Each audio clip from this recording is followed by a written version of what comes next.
But you're a physio, why are you telling me to eat better, sleep better, lower stress, lose weight? I just got a shoulder injury.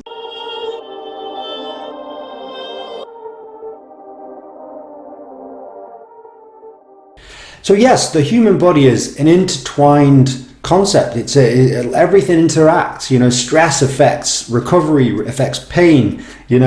Obesity affects the general systems of the body. Obviously, even if it's not a weight-bearing structure, there's inflammatory markers that have risen from body fat percentages. Obviously, diet and nutrition is important, the building blocks to recovery and healing.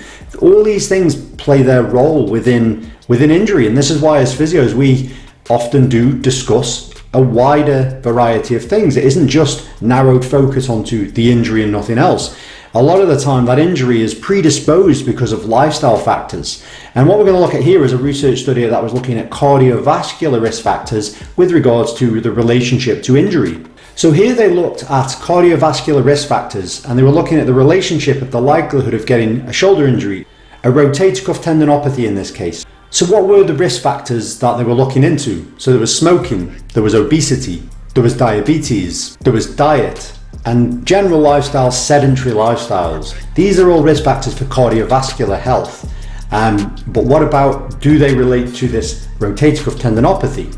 So guess what? They found a strong relationship between those risk factors for cardiovascular health or cardiovascular disease and glenohumeral joint, which is your shoulder joint pain, and rotator cuff tendinopathy. So this shows you that if you are smoking, you're overweight, your sedentary lifestyle, you've got diabetes, you are at higher risk of getting pain from a rotator cuff problem in your shoulder joints. So this shows you that you just don't want to just think about nothing but the shoulder. You need to address all of the parameters around that problem and that person's lifestyle.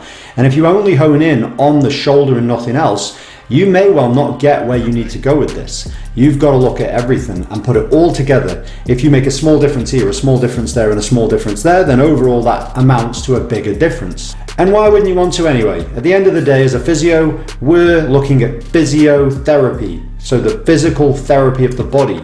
So if someone comes in with a lot of different problems, we don't just necessarily just think, well, it's only about that shoulder problem. It's like, well, actually, if I tell them to do this, do that, and do the other, that's going to help their life, their lifestyle, their ability to not get other injuries and other health problems. I've worked on cardiothoracics, I've done cardiac rehab, I've worked on intensive care. This is physiotherapy. It's just that for some reason now we hone into musculoskeletal conditions and seem to sometimes forget the broader picture. But the broad picture is still physiotherapy. So it's a win-win.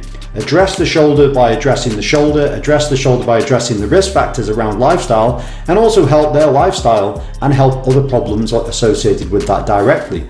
So anyway, that was an interesting one. I just thought I'd bring that one to your attention, and it explains why I talk sometimes about broader subject areas. Anyway, that's it for this video, and I'll see you next time. Perfect.